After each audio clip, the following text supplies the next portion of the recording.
আসসালামু আলাইকুম রহমতুল্লাহ, সবাইকে স্বাগতম নতুন আরেকটি ভিডিওতে চলে আসলাম। আজকে আমরা আপনাদের জন্য অসম্ভব সুন্দর কিছু কোরিয়ান ভেলভেট সিরি কটন কাপড়ের মধ্যে ডাইনিং সেট কাভার নিয়ে, প্রত্যেকটা ডাইনিং সেট কাভার আপনারা দেখতে পাচ্ছেন কালারফুল এবং কোয়ালিটিফুল হবে।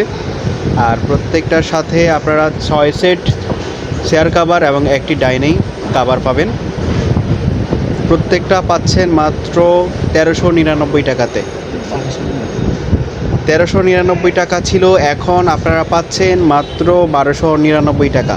1299 টাকাতে পাচ্ছেন মায়ের দেওয়া হোম টেক্সটাইলে। আপনারা বাংলাদেশের যে কোনো জায়গায় হোম ডেলিভারিতে নিতে পারবেন। অর্ডার করার জন্য সরাসরি পেজের ইনবক্সে নক করবেন অথবা ইমো হোয়াটসঅ্যাপ নাম্বারে কন্ট্যাক্ট করবেন। আর ডেলিভারি চার্জ অগ্রিম পে করে দিতে হবে। ডেলিভারি চার্জ ঢাকার মধ্যে 80 টাকা এবং ঢাকার বাইরে 150 টাকা। তবে কোয়ান্টিটি অনুযায়ী প্রাইস ডেলিভারি চার্জ বাড়তে পারে। প্রত্যেকটা ডাইনিং সেট কাভারের দাম 1299 টাকা। প্রত্যেকটা ডাইনিং কাভার সেটের দাম 1299 টাকা। প্রত্যেকটাই থাকছে কোয়ালিটিফুল কোরিয়ান ভেলভেট সিরি কাপড়।